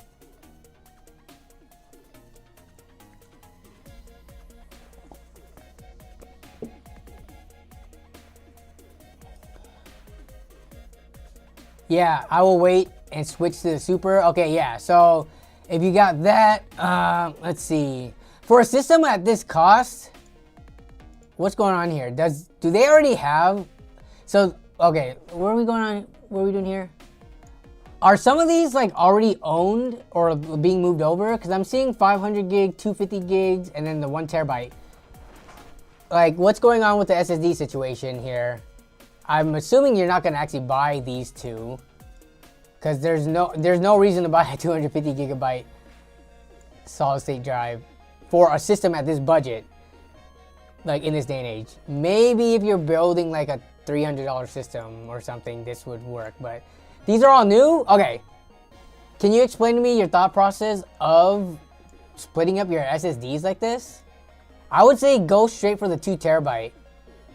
If you want to like separate your like games drive from your boot drive for whatever reason, like in case the OS corrupts and you don't want all your other stuff to potentially go with it, then I think you should be able to fit in at the budget. Dude, these Canadian prices are throwing me off. A build at this price range, I don't think there's an excuse not to just straight up put a 2 terabyte SSD in there. If you want, split it between 2 terabytes to like separate the OS from the games or whatever heck other storage they want to do with it. But I think you need to somehow fit, like, so much is being spent on fans and like a nicer case. Come on, storage is like one of those things where, yeah, sure, it doesn't look nice.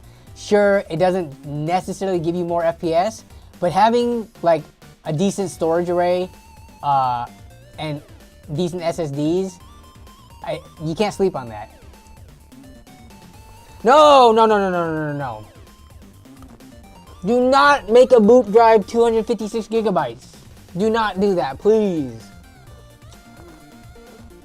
as the OS gets more updates, as you just do normal things and install programs on it, I don't know.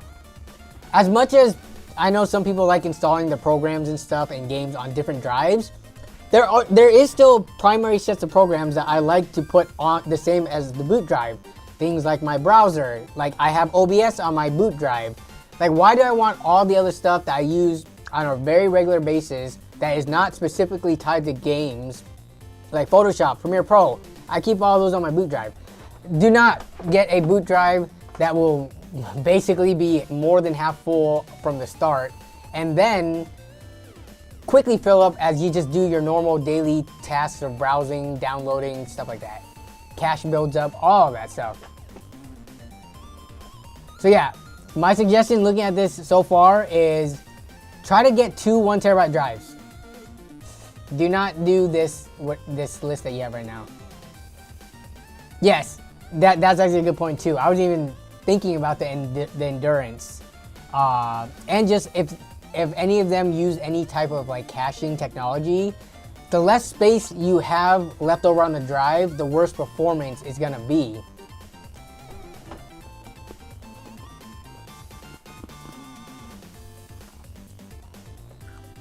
So if anything, just grab yourself 2 of these Kingston NB2s if you really want to stick with. Yeah, see, I think what you were trying to do is like get a high quality boot drive, but this just doesn't make sense. Like getting a 970 EVO at 250 gigabytes, just grab 2 of these drives, or I would have to like look at an SSD tier list to see what the best price performance one is, but just even grabbing 2 of these ones would be fine. Aside from that though, looking at the RAM, we're looking at, okay, 6000 CL30, okay. Looking at 64 gigabytes, which is fine. Yeah, switch the 2 out for another terabyte, at least. If you can squeeze it, just because, like, let's see, I would move stuff around, maybe get a cheaper motherboard. Get a 2 terabyte drive. 1 terabyte drives are nice until you start. I mean, you say it's just for Minecraft, but I don't know, man. I feel like people underestimate how much storage they're actually gonna need. If he ever, or not, if your friend ever, I don't know if it's a he or not, but if your friend eventually wants to play other games, especially if they start to want to play AAA titles, that 1 terabyte, it gets filled so fast. So I feel like 2 terabytes are cheap enough where in a build like this, you could easily fit a 1 terabyte boot and then a 2 terabyte games and like archival storage drive. But that's just me. At the very minimum, get 2 1 terabytes, if not a 2 terabyte and a 1 terabyte.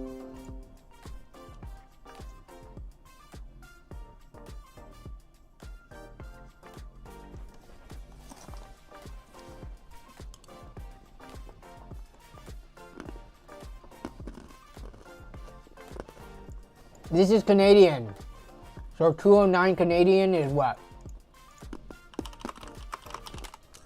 150-ish, 160, that's about right for a 360 AIO. This one's the NZXT one. I don't think it's the Oh, it's the LCD screen one?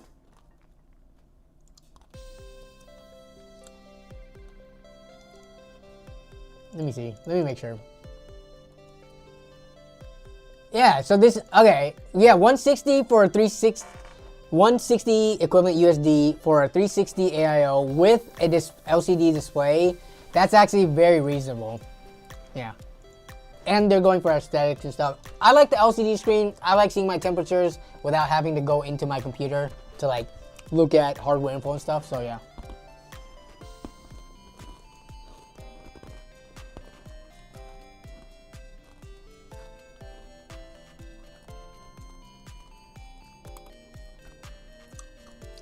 Diego Pizzini says, hey, I wanted to ask you, where do you guys think I'll be able to pre-order one of these new 40 supercards? Either it's going to be pre-order or everyone has to rush on launch day to Newegg. Amazon will probably have it too, but I feel like Newegg usually has more like variety. Newegg. I mean, Best Buy is probably gonna have some too. I'm trying to think of what are the most popular U.S. retailers. Micro Center is definitely gonna have them, but not everyone has those around. But for pre-orders, I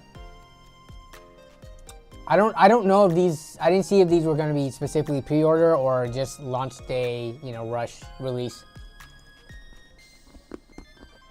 What's up, Isaac? Dang, you already watched the LAN party video multiple times? Yes, we are the jalapeno boys. Jalapeno and pepperoni. I mean, I would put sausage on there too, but you know, we cheap like that, so we get 2 toppings for $6.99 or $7.99, whatever it is.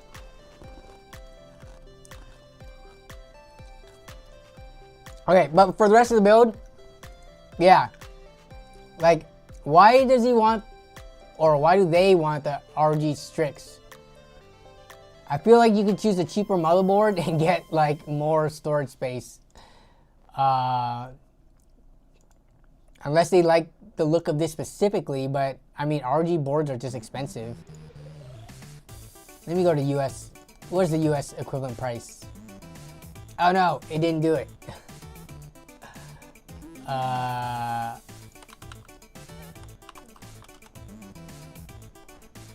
So that's like $250-ish. Black Friday deal extended. What? Okay, yeah. This is a pretty kitted out board. 2 USB-C. Okay. And it's got Wi-Fi. Yep. Let's see. You got your 4 slots. Yeah, so I don't know. I feel like there's other boards out there if you want to shift around a little bit. Actually, $250. Yeah. You can maybe save $50, which is about another 1 terabyte SSD.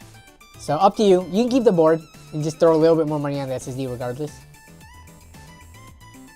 No, this is not Man Karate. This is Harris Heller Stream Beats. The song is called Cold Chill. Let me see if I can find it. Here it is on Spotify. If you want to listen to it. Oh no, what happened? Did anyone see a glitch happen just right there? Oh, it's because I opened Photoshop Beta? What the heck? What just went on there? Yeah, or that's what it was. Yeah, as soon as I got into Spotify, I think it tried to like launch. I'm pretty sure it was Spotify trying to launch the Windows app on my computer.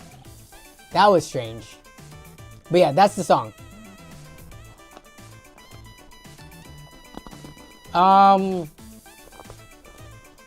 That's pretty much it though. For the list. Did I close that by accident?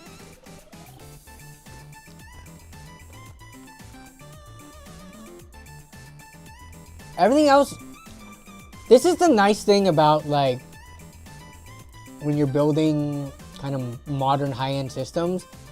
As you can see here, it's pretty hard to get it wrong, especially if you're using PPC Partpicker and it gives you the compatibility. Let me check on the power supply real quick. 850E, okay, yeah, that'd be enough. So like, it is really hard to get something really wrong here.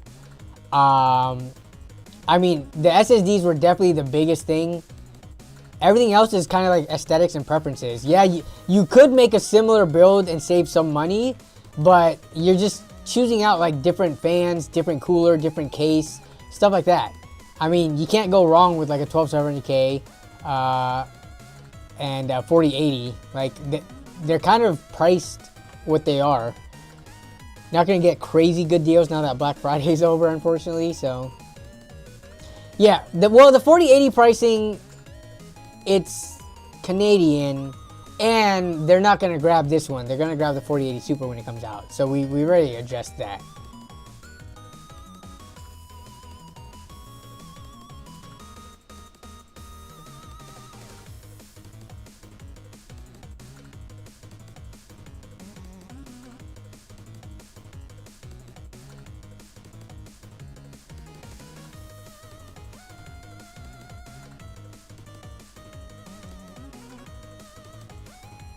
Is the 12700F and RTX 3060 a good combo?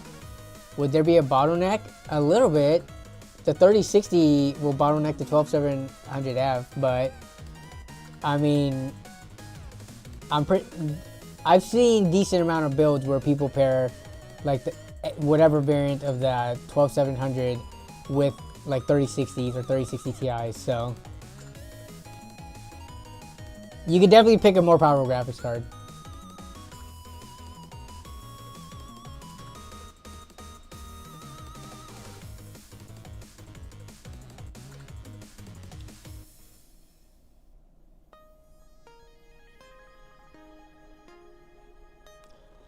Where should I sell my used 3070? The most money you're gonna get is gonna be selling locally, because you don't have to pay taxes. Well, you don't, as a buyer, I guess you have to pay taxes, but the buyer doesn't have to pay taxes on you, so you can set a better price and you don't have to pay seller fees. But other than that, you can sell on Java, Reddit, Hardware Swap, eBay. eBay, I just don't like selling stuff on eBay. It's the easiest to sell there because there's the most eyes on it, but Facebook Marketplace, OfferUp, you know, any of your local places, Java, Hardware Swap when it comes to online.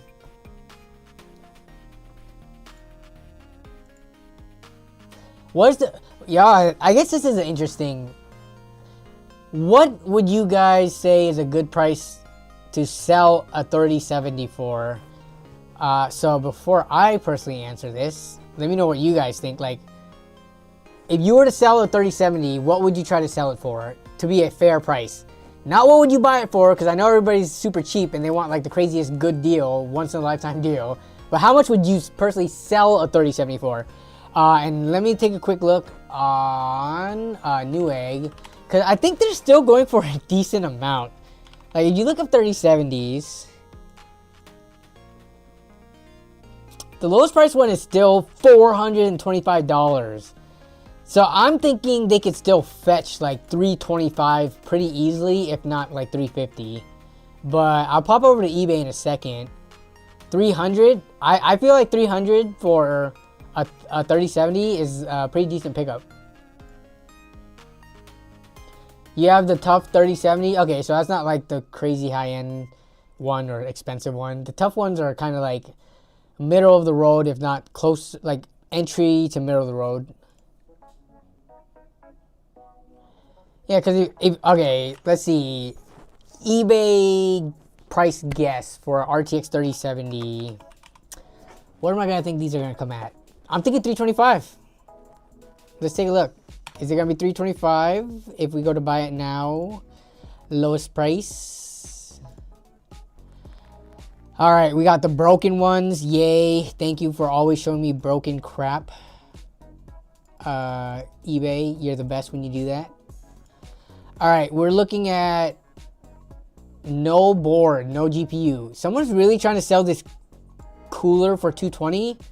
Are they smoking crack? Wait, is this PNY? XL Gaming. Wait, no, that's Accelerate. Never mind, different company. XL Gaming, whoever this person is, they're on crack, trying to sell just the fans for 220. All right, we got a local pickup, that doesn't count. So we got 300 bucks. Newly listed, okay. What else we have? So a little bit over 300, we look at 305, then up to 320 pretty quickly. So 300 to 325. So if you sell in the local used market, I would think 325 would be a pretty decent price for it to move fast. Is there anything wrong with this one? This one's the cheapest working one. Excellent working condition. Please see photos of the benchmark. Please note this card is heavy. It is recommended for vertical mount. Okay, yeah, whatever, that's fine. Okay, 300 bucks. Free shipping. Not bad.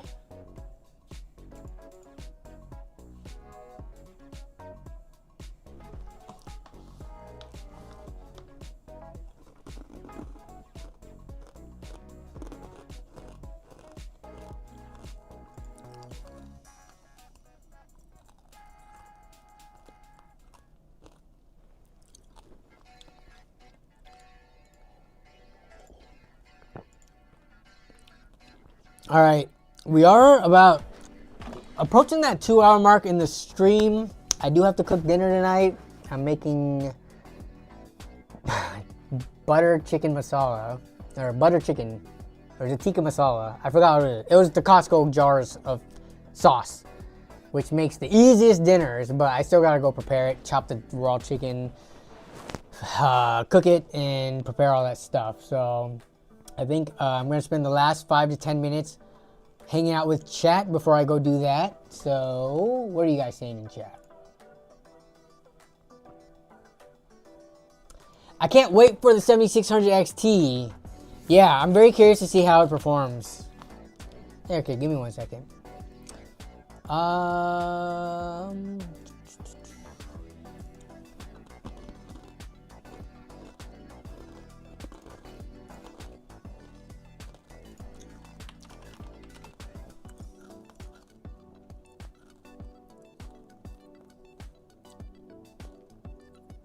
Okay. Never mind, that's not under embargo. Yeah, I'll make a video on the 7600 XT. Oh, Casey's live right now. Our last show.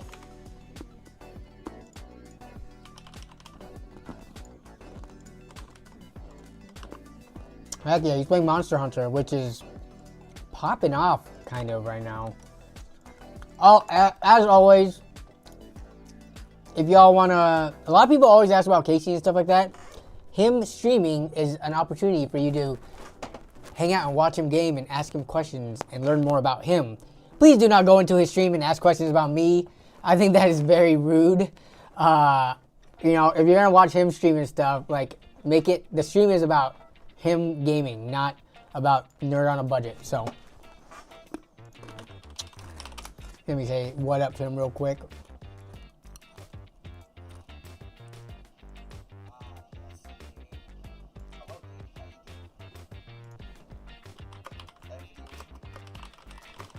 Yes, yeah, so they all just saw the LAN video too, so.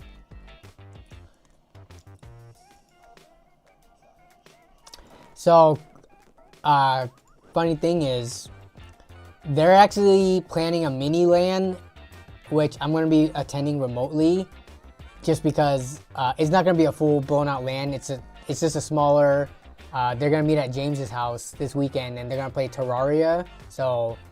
We're gonna do like a weekend filled of Terraria, but this is just like a holdover mini LAN for the actual next big LAN, which will be in March. And we're supposed to get like crazy snow and like a blizzard and all that stuff this coming weekend in Washington. So we'll see if that happens.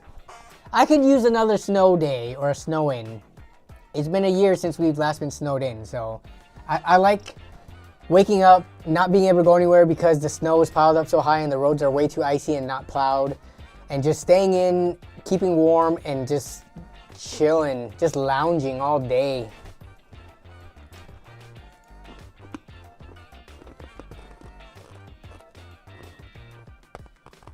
Christopher Pruitt?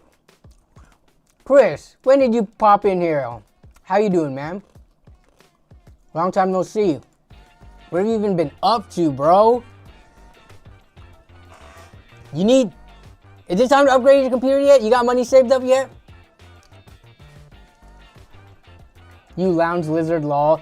Dude, nothing like just getting into super warm, comfy clothing or like turning on the fireplace, laying by the couch, just like binge watching whatever on Netflix or whatever streaming service on a snow day. Oh, feels so good.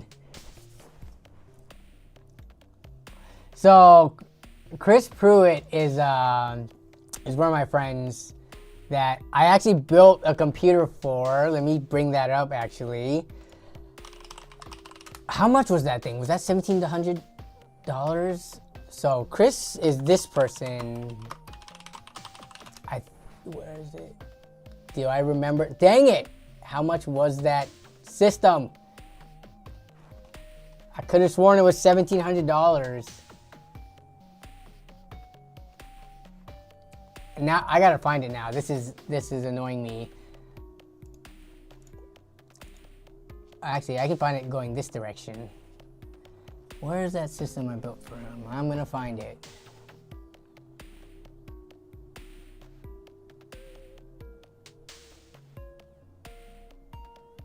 Here it is. Oh God, it was only 1,200? I thought this was way more expensive than that. Yeah, so Chris Pruitt is, look at all that grease stains on it. I built this system for him back in, oh gosh, September 2017. Where's the B-roll? Build summary, yeah. Yeah, in this Corsair, whatever, X case. The all glass, all sides case or whatever. What was the specs again? Let's look at the build summary.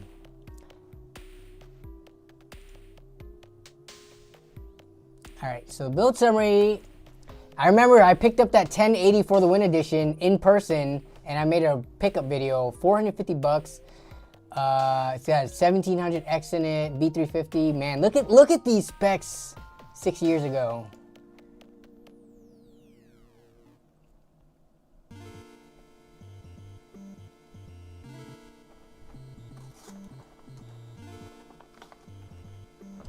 I've been good, just working. Hell yeah, it's time yeah, your computer's outdated.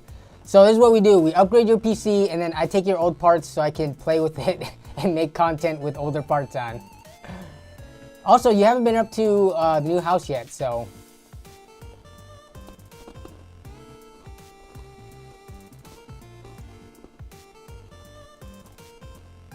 $16 gigs of RAM, 16 gigabytes of 3000 megahertz DDR4 rip jaws, 125 bucks. I think, look, 2017, I'm pretty sure in around 2016, 2017, 2018, there was like multiple RAM shortages. So this was, I'm sure, during one of those RAM shortages where I spent 125 bucks for 16 gigs of RAM.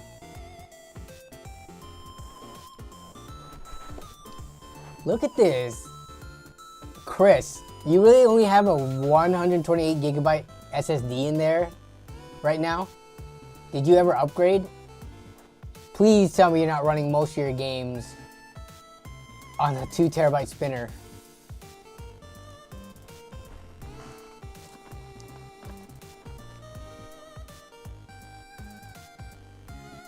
Everything's still the same. This dude is on a 128 gig boot drive. Yeah, you are overdue.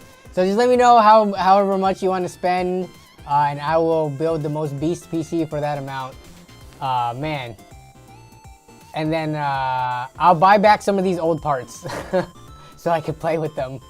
I want to play with the 1700X and the 1080 as well.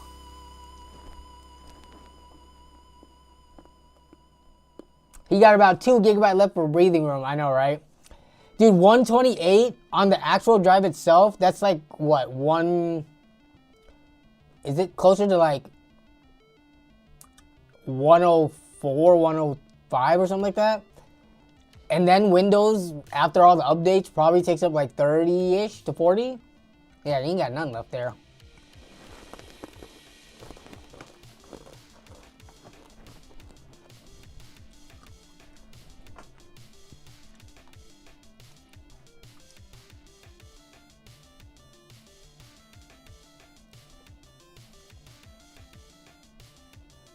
ApeCon says, my friend wants to build a $2,000 PC. Should he purchase the 4080 Super?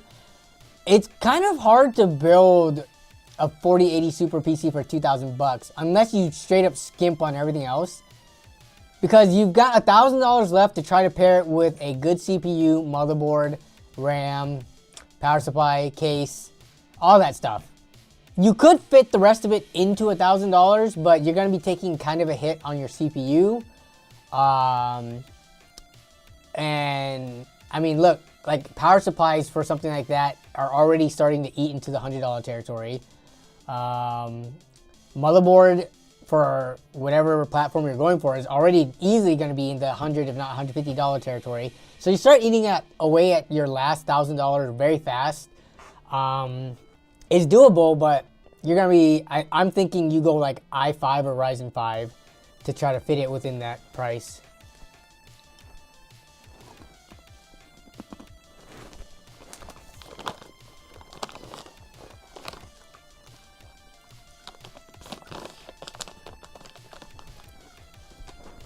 Kevin would give to have snow in Houston, but it is still 24 degrees on Monday. Let's take a look at the... What are we looking at? The forecast actually changed quite a bit.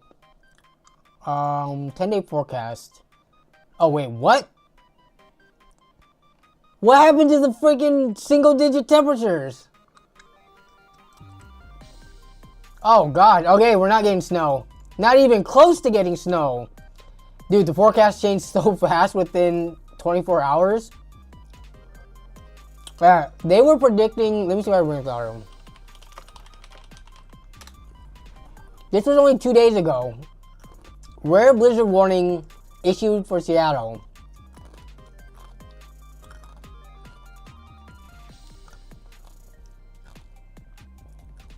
Yeah, they had. I was looking at all the freaking weather diagrams and stuff like that. Well, looks like that's not gonna be the case. We're only gonna get to like 26, 25. Man, it's gonna be colder in Texas than here. Yeah, Danny's grabbing more of the candy. It's about dinner time. I know, right? It is about dinner time. Okay, let me see. What's going on? Chris, text me. Yeah, text me about the PC, and we'll figure something out. And then we can catch up, go eat pho or something too.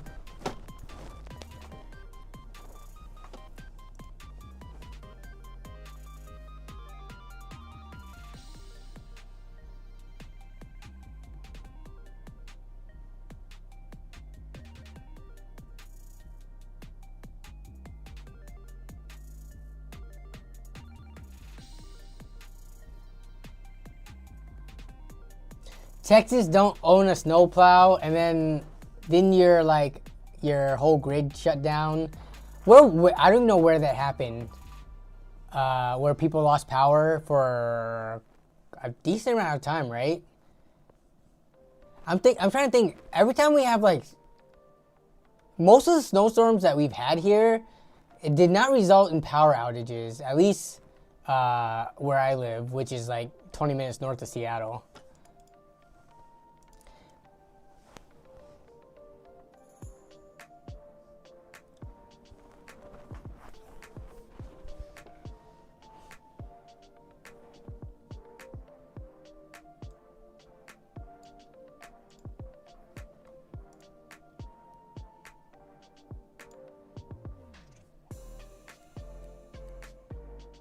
Oh, you were in that snow? Yeah. Yeah.